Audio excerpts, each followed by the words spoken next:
Yo, welcome back to the L.O.C.S Lounge with your boy, your host, Tim Nicholas. Tonight we are back in Arlington, Texas, back home in the Dallas-Fort Worth Metroplex with an amazing woman doing some amazing things in the DFW Metroplex. It is so good to be back in Texas, but certainly really great to be down with some black women who are just doing some great things and epitomizing what Black excellence looks like. So without further ado, I'd like to introduce Miss Ashley Page. She's a newcomer to the show. How you doing, Miss Ashley? I'm pretty good. How are you? I'm good. So nice to have you on to the show. Likewise. Man, it's going to be a great time with Miss Ashley. So Miss Ashley is from Fort Worth, Texas. And she is a business credit and collections professional. So she's doing her thing out here in the DFW community.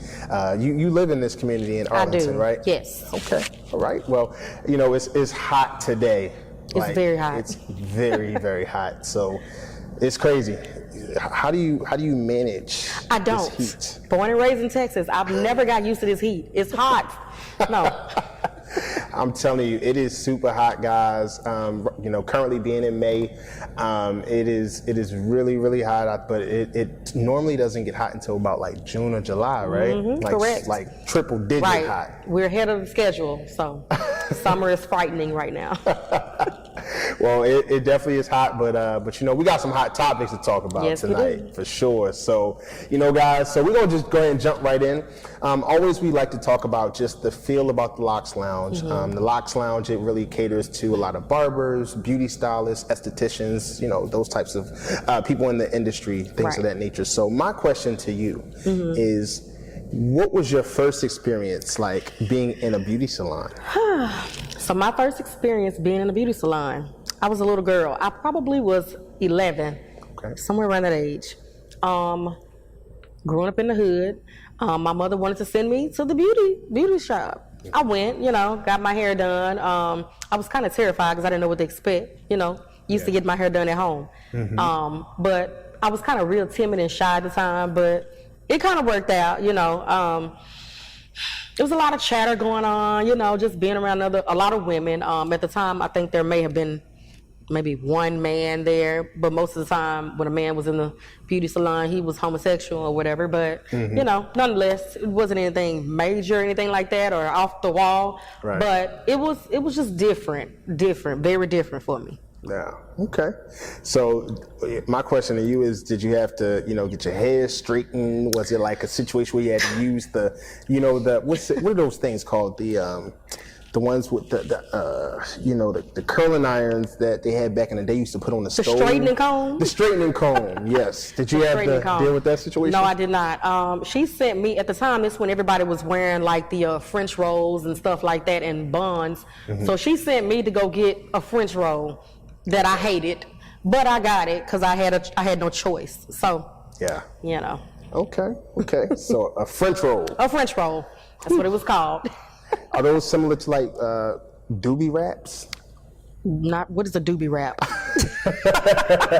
So I guess they're different terminologies all over the country, right?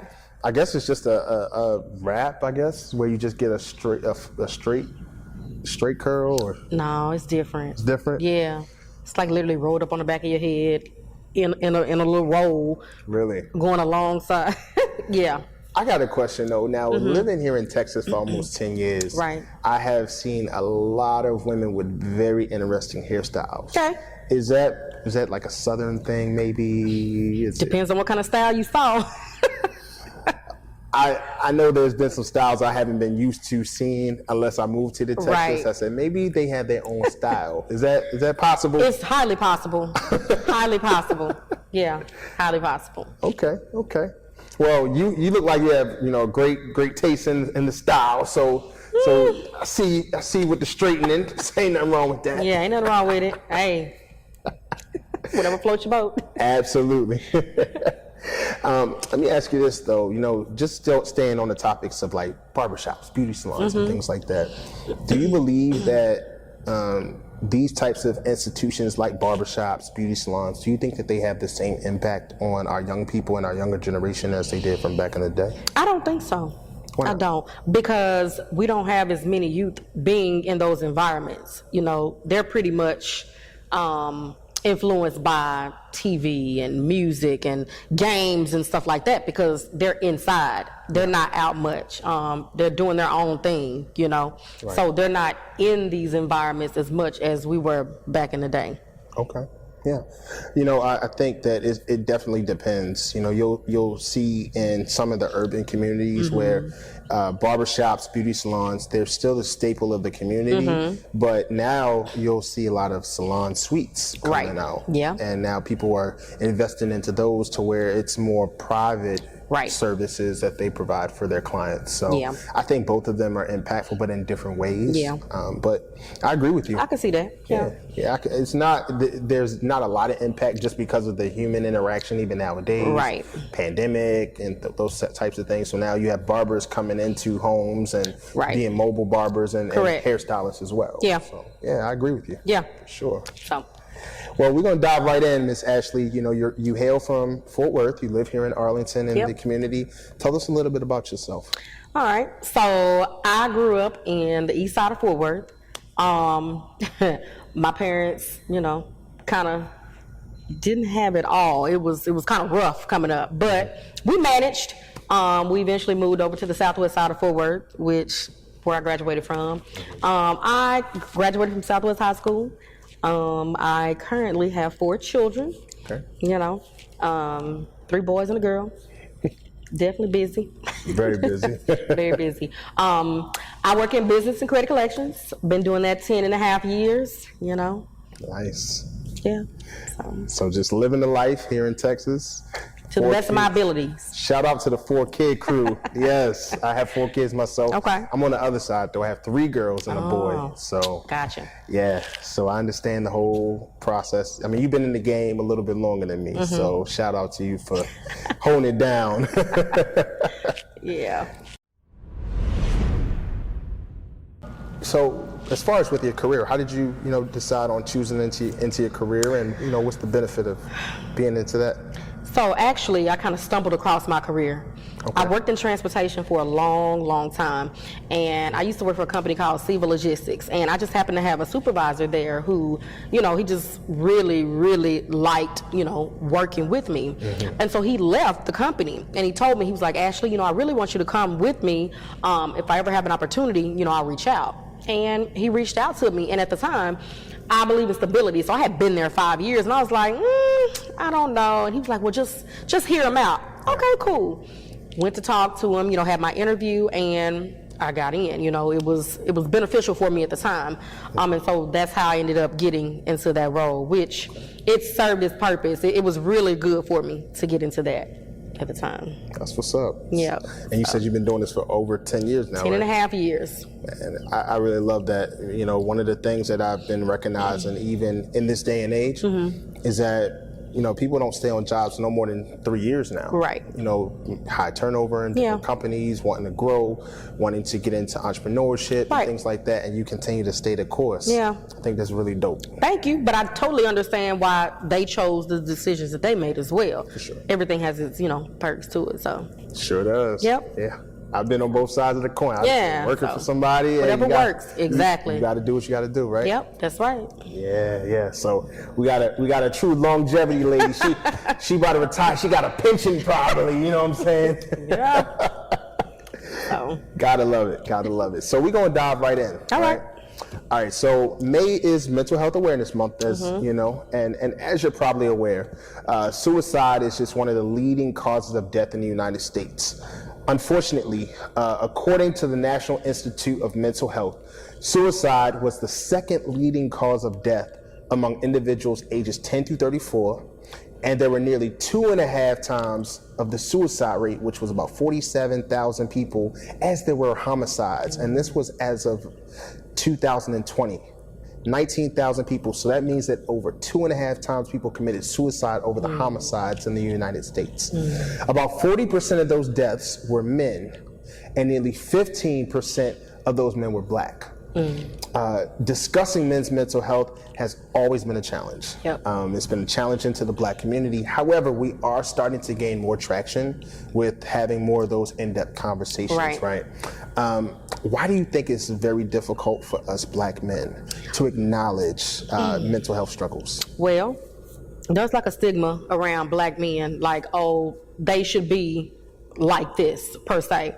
And it kind of, blocks them from being able to express themselves or having a voice, shall I say.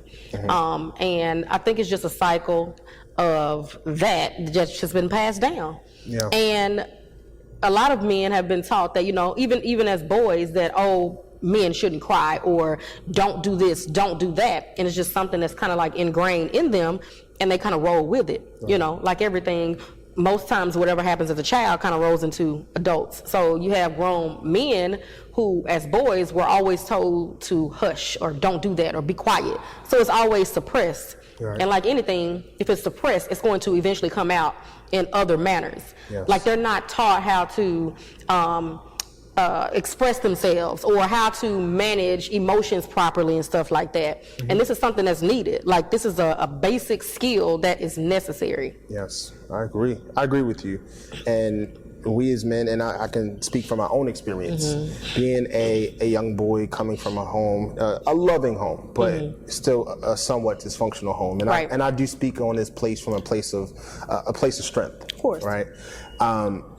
I remember just not being able to express myself in certain ways. I also would see my parents argue. So you would right. think that the way to communicate was through yelling. So, right. You could repress all those different things and it will only come out in one way, which would be to yell, to throw things. Anger or something. Yeah. Anger, right?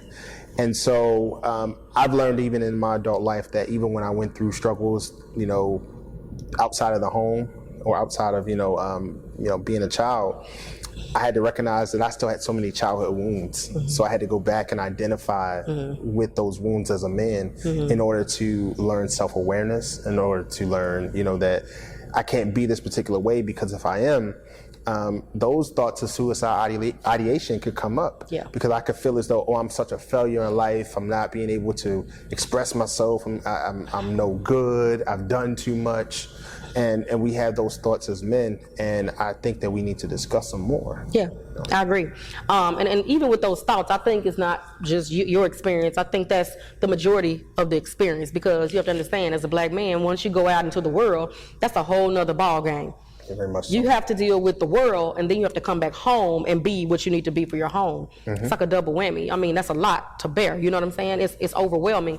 And I think black men need to be affirmed more, A lot of the time we find ourselves catering towards, women inadvertently, not purposely, but we need to be diligent with trying to refocus that energy to black men as well, because y'all need it, If y'all are going to be the pillars and the providers, or whatever it is, that head of the household, then you need that support, in all areas, including that affirmation of mental health, having that space where you can feel comfortable and be at peace, with opening up and expressing yourself. I agree. Yeah. It's tough to be a man, a black man. I can only imagine. It is tough to be a black man in America. It's tough to be black in America. For sure. And I'm going to go a little bit off script, okay? We're talking about mental health, and I don't know, I'm pretty sure you've seen the tragic events that happened in Buffalo over the weekend, and just a tragic event of 10 African Americans losing their life, right? And also having 3 other people shot as well. And the media always goes to the first question when you see a white gunman shoot black people in cold blood in broad daylight. The first thing they ask them is about their mental health. Right. They will put all the attention on their mental health. Right. But then when it comes to a black man's mental health or a black woman's mental health, that's where they're afraid of us. Yeah. That's where we are classified as angry black men and women. Correct. All those types of things, and it's so unfair, right? How do you think we kind of combat some of the stereotypes, even with us, when it comes to our emotions and our mental health? How do you think we can combat those stereotypes? How we can combat those stereotypes? First of all, we have to first understand that they're not true. We have to understand where they come from to even address those, and not to put so much energy into it, because we know who's putting this out, and it's to, block us out, We know history has shown us that we as a people aren't as important. We're inferior, or, our tolerance for pain is, minimum to none, or we we can't even get, the correct doses of medicine because we're supposed to feel all this pain. Right. We're like inhumane in society. So I guess understanding where they place us and then trying to find a way to maneuver through that, right. Big time, because it's definitely a challenge for sure. It is.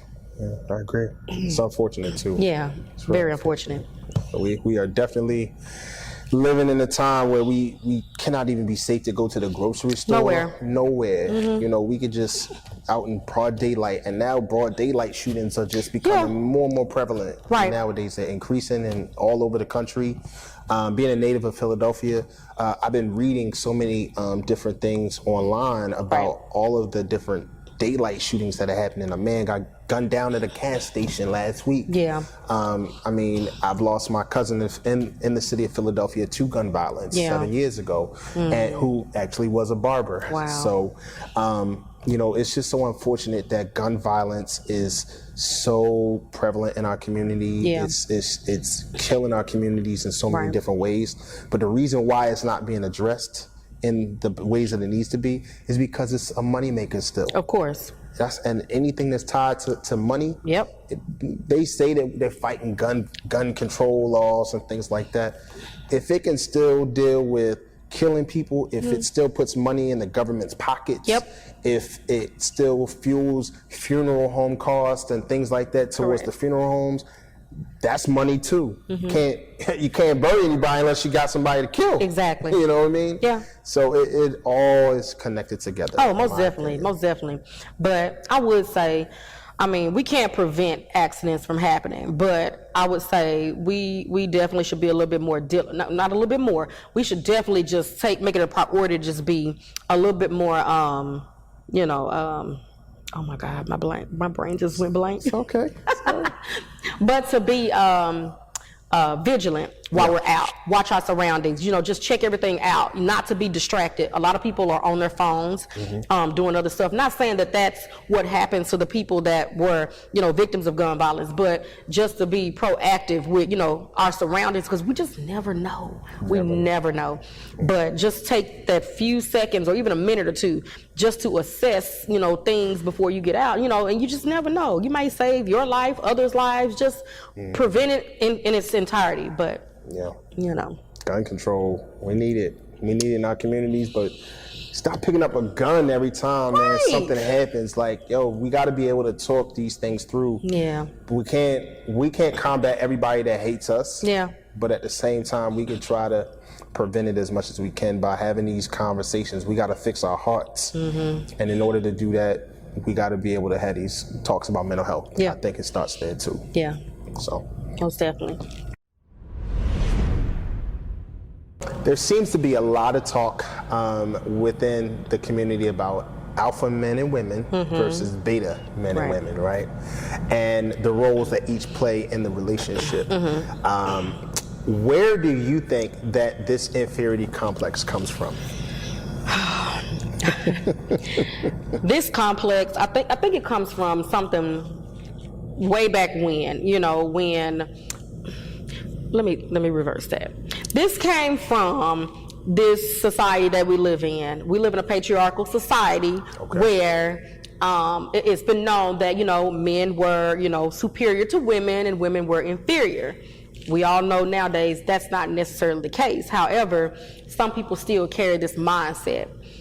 That's one factor. Another factor, some people were raised this way. Their mother or father has groomed them to believe that, you are, A, B, C, or D, or this is what you do to be this submissive form to this, superior factor. Okay. So I got a question for you. When it comes to, I believe that men and women are equal.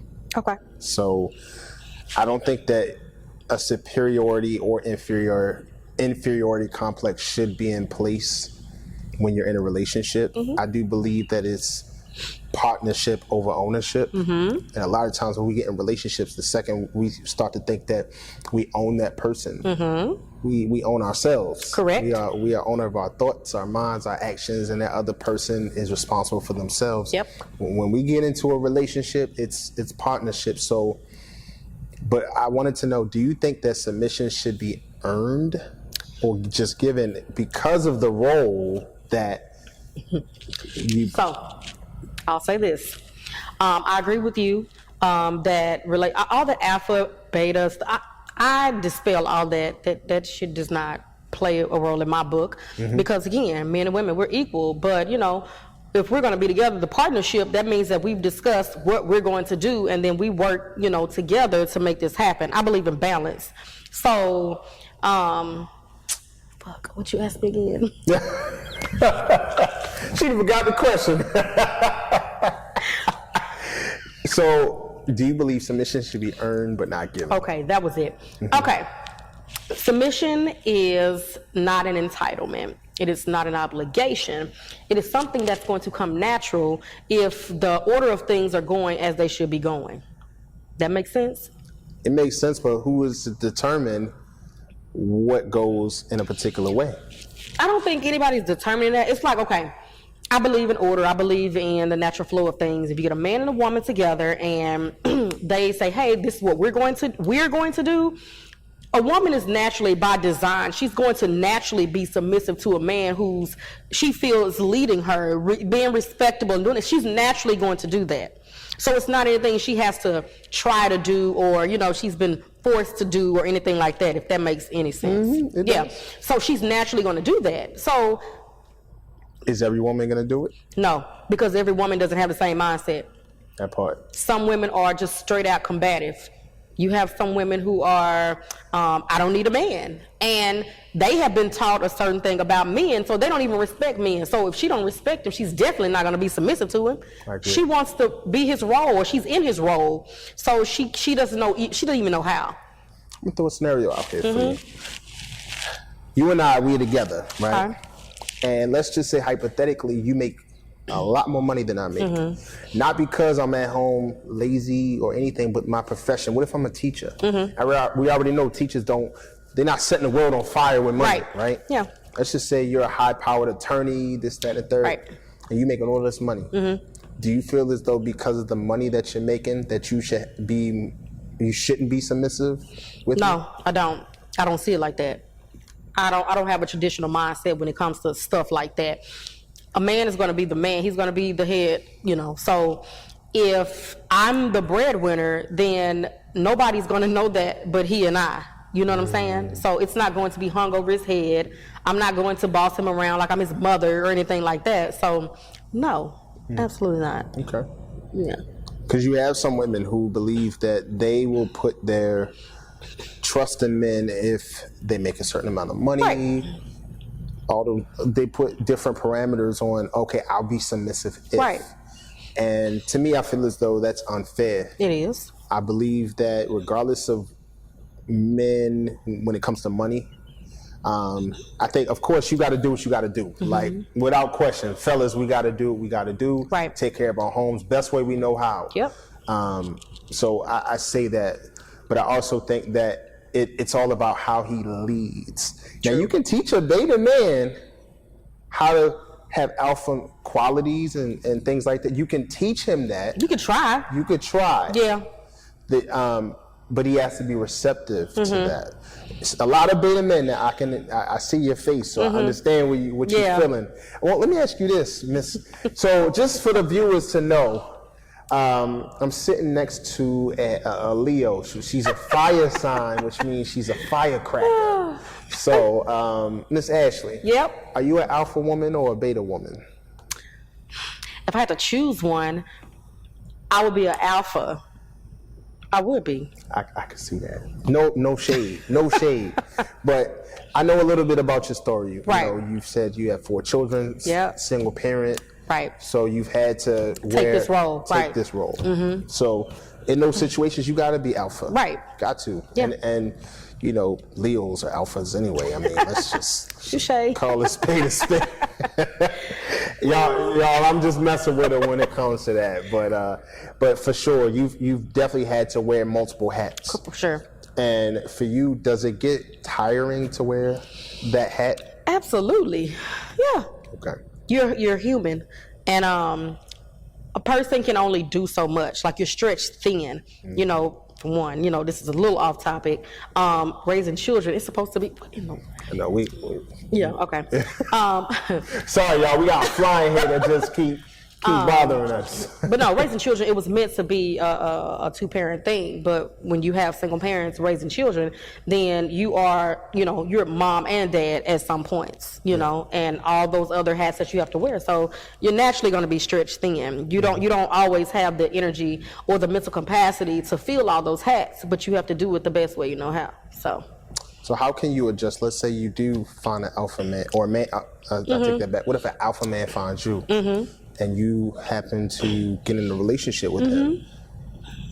How do you adjust to, if he says, hey, I see that this is how it should go and it's going to go this way. What if he's lovingly putting his feet down? How do you adjust? Lovingly putting his feet down, doing what? To what?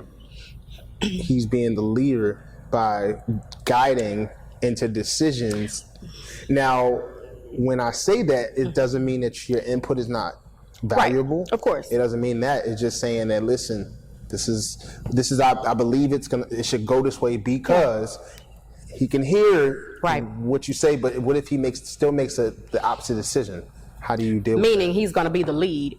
Yes. Me, again, so I haven't always been this way, because before I would have been like, no, I don't think so. Now, I've learned over the past several years, like, I'm not dependent to the point to where I don't know how to step down and let a man lead. I'm not in that place. So if that was to come around, it would be more of like a relief, because, you know, I believe in masculine and feminine energy. Everybody has it, but, you know, a lot of women nowadays are mostly in masculine energy because they're having to be providers. They're being the primary, you know, caretakers and stuff like that. Right. So it allows me to relax and step out of my masculine energy and to step into my feminine energy.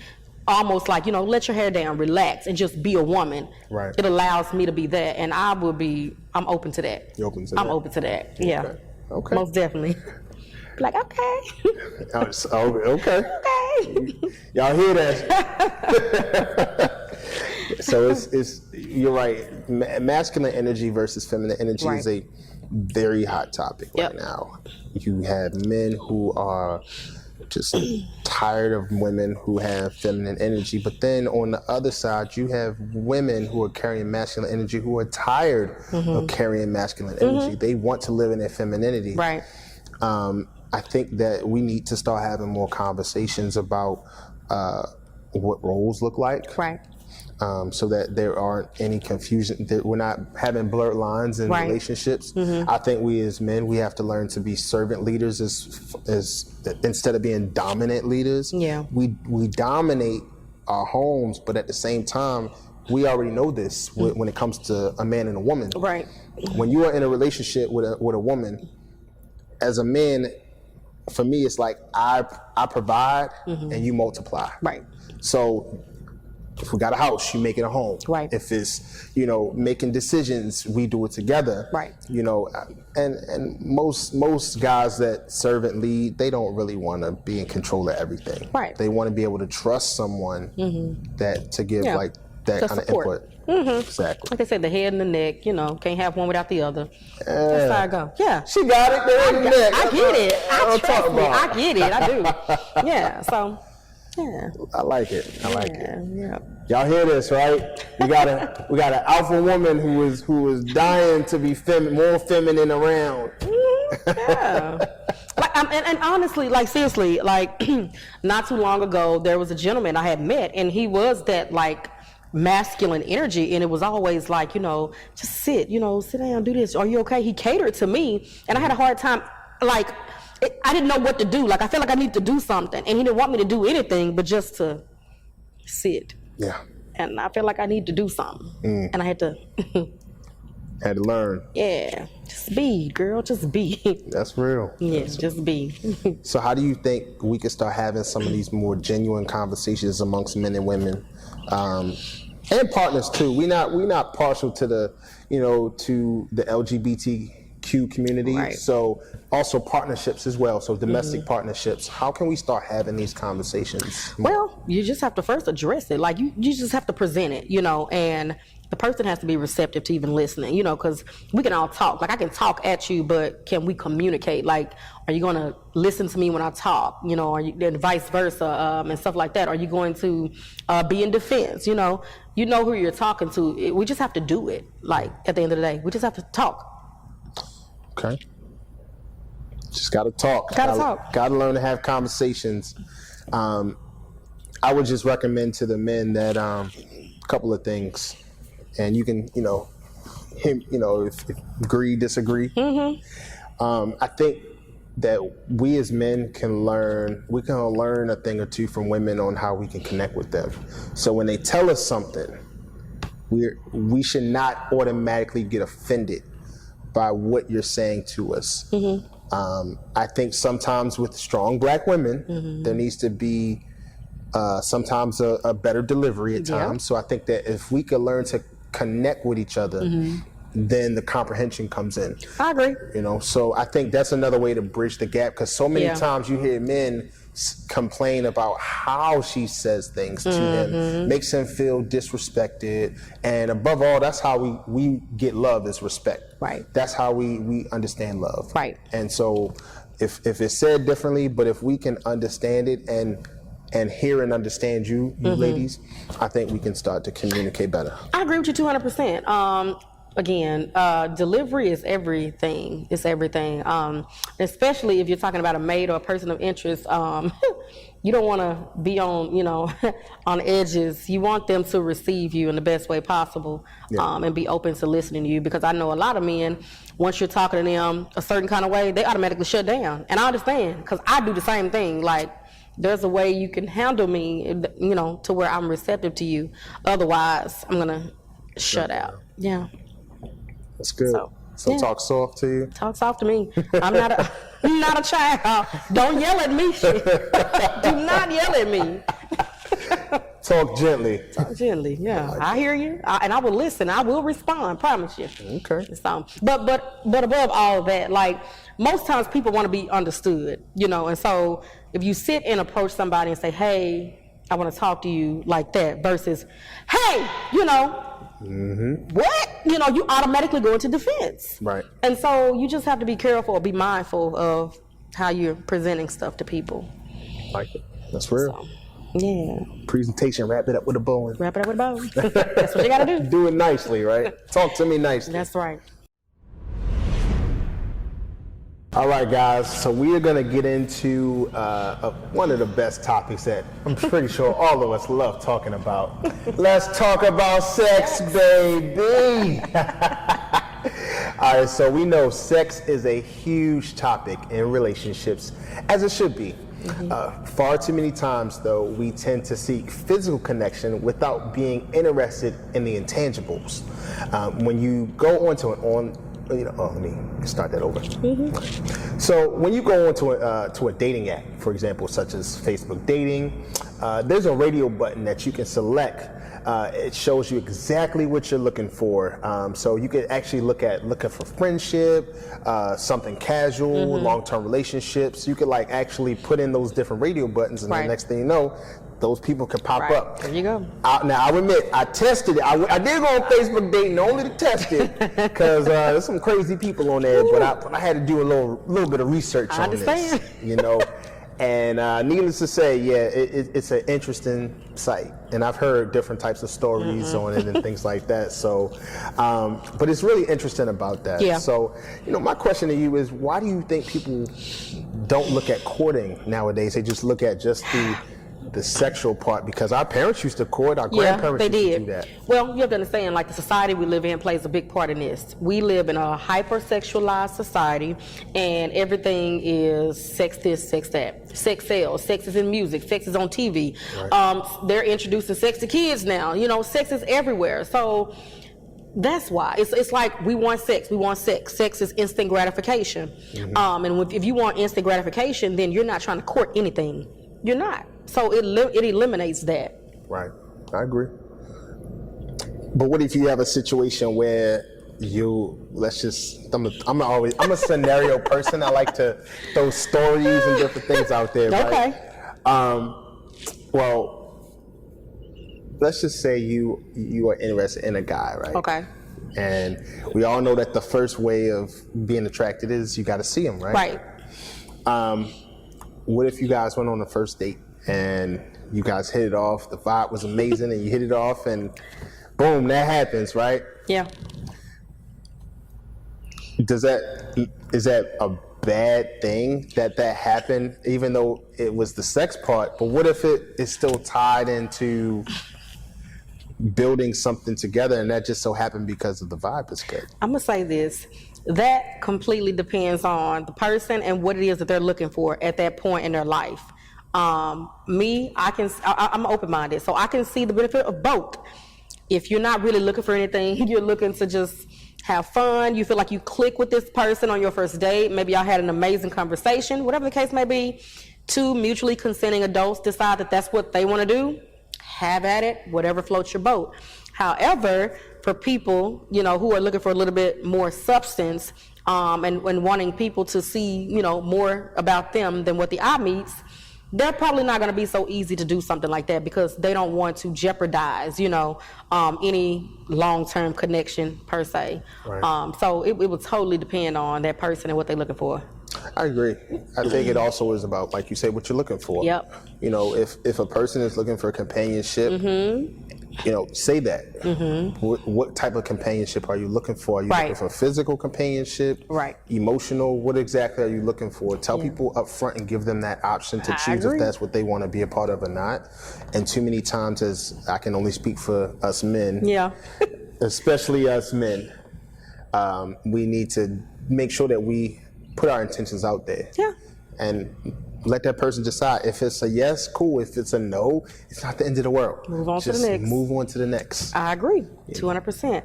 But, again, society and the way society is going, you have women who are doing the exact same thing that men are doing out here. I'm not one of them women, but hey, it's a bunch of them out here that are. I'm not knocking them, whatever floats your boat. But you need to be upfront about what your intentions are or what it is that you're looking for. Now, you can make a decision to do that, and it could go a completely different direction. Nobody knows what that's going to be until you do it. But you have to understand that anytime you get sex involved, it tends to change the dynamic of whatever you're doing. So you need to make sure that, this is what you want to do, or if this is who you want to be doing that with, I'll say. Do you think that cancel culture has any, is it for lack of connectivity purposes, do you think that cancel culture has a huge thing to do with that? What is cancel culture to you?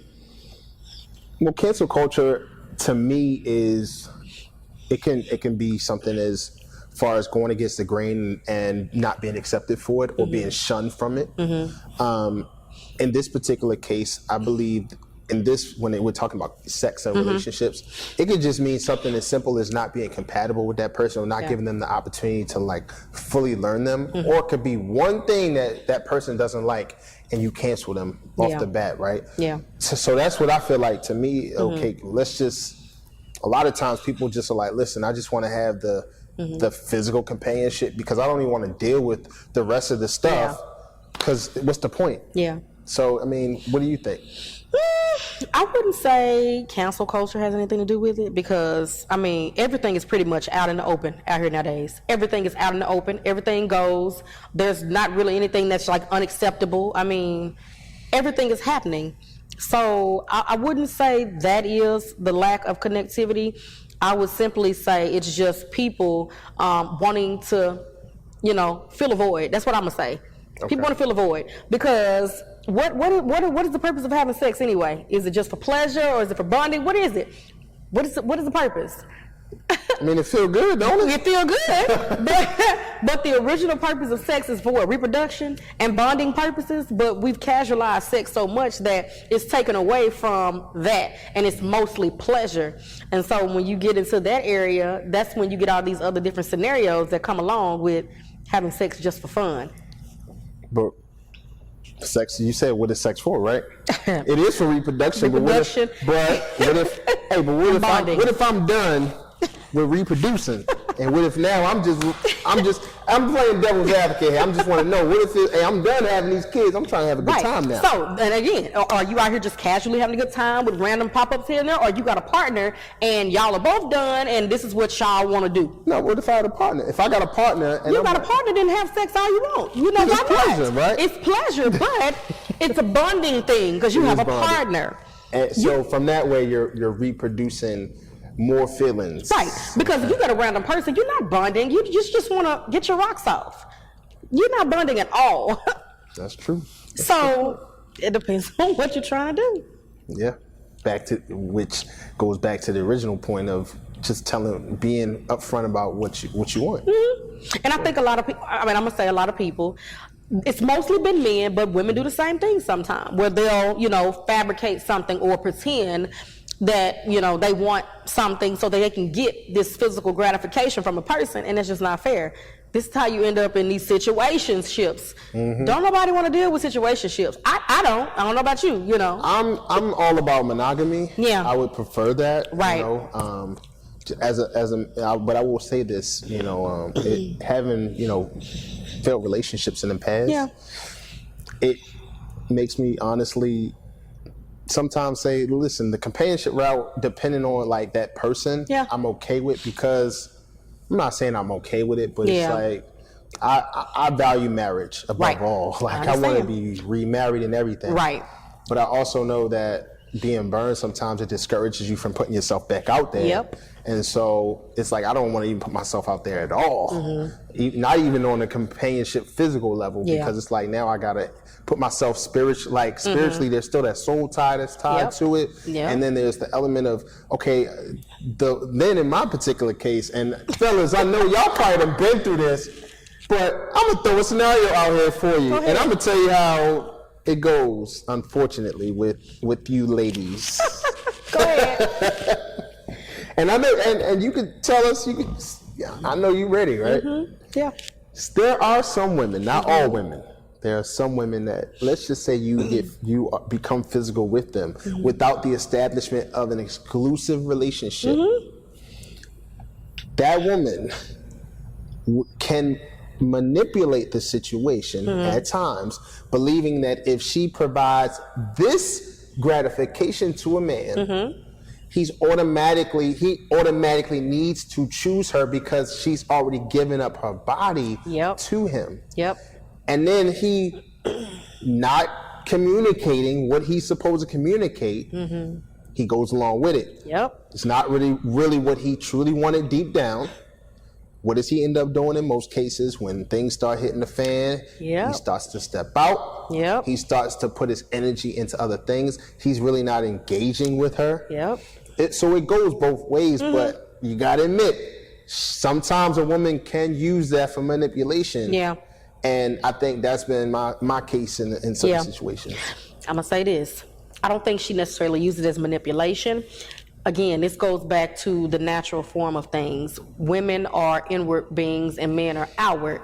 We are receivers where men are or givers. Givers. Mm-hmm. So you have to understand that it's a woman's natural nature to be emotional, to be nurturing, to be caring. So once you delve into her physically, it's going to tap into those things. She's in her natural state. If you don't want that, don't do it. I have this mantra: if you don't want any kind of emotional dealing, stop doing emotional shit, period. Don't do it. If you don't want this woman, stop sleeping with her, stop pillow talking, stop sitting up cuddling and all this. Don't do it. Like you said, there are some people out here who they're emotionally desensitized, and they can do that. But do you really want to, gamble that way?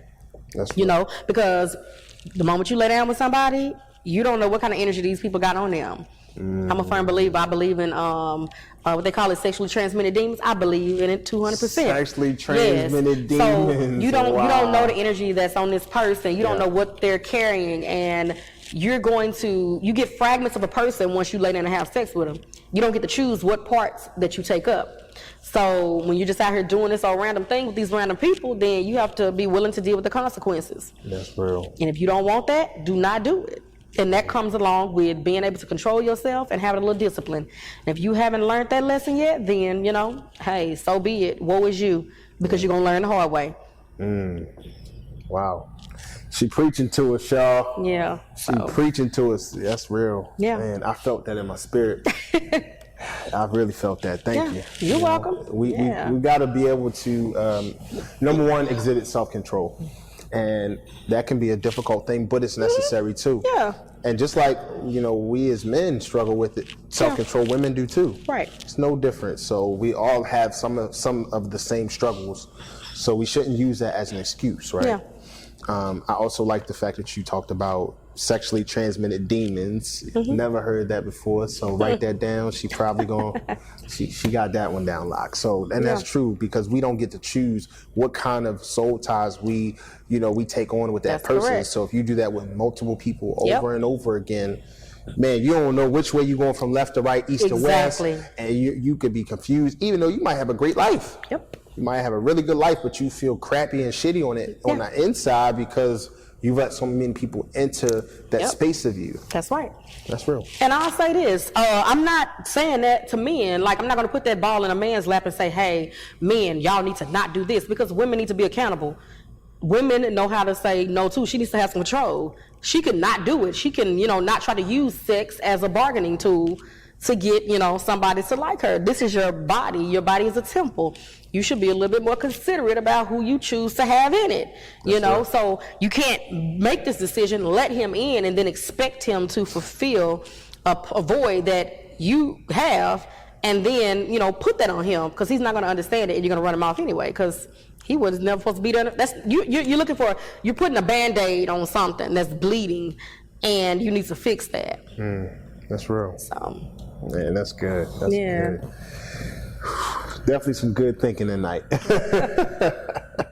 Well, I think that that's something that also is tied to mental health as well. Yep. Because we have these desensitized situations where people are just casually having sex, and then we're having to deal with the emotional trauma of people walking away from relationships, doing negative things in the relationship, outside of the relationship, unbeknownst to in the relationship. And so that messes with a person's mental aspect, because now it's like, okay, you start to question, why was I wrong? Why did that person do wrong to me? Or why did that have to happen to me? Why didn't you just tell me up front what you're really thinking? It really ties into a person's self-esteem. Yep. So we have to be very careful with the energy that we put out. You're absolutely right. Yeah. It's good. It's good. Most definitely. Yeah. So I know we've talked a lot of things tonight. We talked about mental health. We talked about, sex. Yep. But I wanted to ask you a personal question. Okay. If I may. Sure. You take care of so many people. You take care of your children. You're at work. You're a full-time mom, full-time worker. What are some things that you do for self-care? So that's a daily thing, because I'm having to constantly decompress. So every morning I wake up, I'm typically singing. I'm not gonna lie. I always got a song in my head. I sing. I get in my shower. I have mantras. I tell myself. I pretty much prep my day. I prepare. And one of my mantras, it is, oh my God, my brain. It is, anyway, the mantra is, don't worry, don't wonder, the universe has me covered. And I just leave that there. Okay. That alleviates that, and that kind of preps me. And then I listen to music. But self-care can look like so many different things on any given day. And it all depends on how I'm feeling, what's going on. But I definitely have many little things that I do on any given day to decompress. I like that. So music is one thing. Music is a big thing. Yep. Okay. I like that. Yep. Are you a fan of massages? I am a fan of massages. I just had a massage probably about a month ago. Probably due for another one. But massages, I think, are necessary, because what people fail to understand is that every day we're feeling certain kind of ways. Your body holds emotions in your body, and you need to have that moved around. A lot of people work out, they do other stuff, but some people just can't. But a massage definitely helps with that. It moves energy around, it gets your blood circulating, and it's just like a release. Yeah. Yep. Absolutely. Something I do for my self-care, but we do it every day, But showers are just some of the best self-care things ever. Some people take baths, but for me, it's a mental cleansing. So it's like I get to wash all the stress, all the emotions, all the anger, all the sadness, if I had any.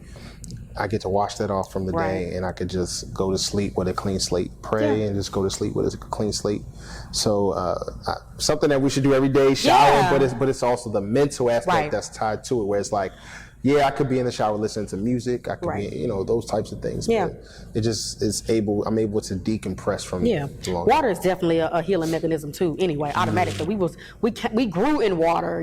We came from water, so it's naturally going to be a soothing element when it comes to self-care. So that's good. Yep. Always remember, water is it. Water is it. You gotta if you at work, get you one of those sprays, like the little mist sprays, and just tell me you good. You could be at your desk and just walk through it. But that's good. Yeah. Thank you. Thank you for that. You're welcome. All right. So one question that I have for you, another question, is here at the L.O.C.S Lounge, L.O.C S stands for, if you haven't heard already, it stands for Living to Overcome Cultural Stereotypes. Being in the Black community, being an African American woman, what is one cultural stereotype that you would like us to see, kind of move away from? That this whole what they call it, overly independent. Like, we're not overly independent. Some of us, we had to be. Yeah, as far as women, we're not overly independent. We just had to survive, and part of surviving was to make a way, and that looks like over independence to some people, and that's just not the case. We didn't choose this. We had no choice. That's fair. Okay, so overly independent women is a cultural stereotype that Ashley like to give way with. It's just that she, as she's just mentioned, being a single mother and someone who works hard as a full-time worker, you gotta do what you gotta do, and you gotta make a way. So it's not necessarily overly independent. It's more so it's tough to depend on someone because I'm all I got. Right. And we make a way, so that's right. Okay. That is right. That's a good one. That's definitely a good one. Well, it's definitely been fun chopping it up with you in the lounge. It's been dope. So we're gonna move into another segment of the show. It's called In the Chair, right? All right. So you sitting in the chair. So guys, in the chair is something totally dope. It's just it's a little bit of more shop talk, but let me start that part over. Okay. All right, so are you ready for our next segment? I think so. Our next part of the show is called In the Chair. Okay. All right, so even though you're sitting in the chair, it's about to get a little bit hotter, okay? I see. Okay. So guys, In the Chair is another part of Shop Talk. It has a shop flavor, but it's like being in the hot chair. So what I'm gonna do, it's gonna be real cool, for real. Right. What I'm gonna do is just ask Miss Ashley a few questions. You gotta answer these questions within 30 to 45 seconds. So I'm gonna run off maybe 8 questions. Oh, Lord. And you just got quick twitch, okay? Okay. All right. Omarion or Idris Elba? Idris Elba? I was about to say, I could have said Kevin Samuel. Oh my God. Okay. Your man in a suit or gray sweatpants? Suit. Suit? Yes. All right. Would you prefer going to a basketball game or a comedy show? Probably a basketball game. Basketball game? Yes. Okay. Dave Chappelle or Kevin Hart? Dave Chappelle, most definitely, hands down. Okay. Yep. Facebook or Instagram? Neither. Which one do you spend the most time on? Facebook. Okay, Facebook. All right. Okay. What is one thing that men do that makes you angry? She was thinking, oh like, my 20 God. things went through her mind that fast. Was one. Okay. One thing men do that makes me angry. Automatically talking about sex. Okay. Yeah. Okay. That's real. Yeah. Okay. No substance, so you better talk about some You gotta substance. talk about something else. Yeah. Okay. All right. Well, thank you so much, Miss Ashley. Welcome. That wasn't too bad, That wasn't too right? bad. I was like, okay. Well, last but not least, Miss Ashley, where can people find you on social media? I am on Facebook. Ashley Page is my name. All right. All right, guys. Thank you again for joining us at the L.O.C.S Lounge with your host, Tim Nicholas. Please make sure you like, share, and follow the L.O.C.S Lounge podcast on IG, Facebook, Twitter, and YouTube, where we are living to overcome cultural stereotypes. Be blessed. Have a good night. All right.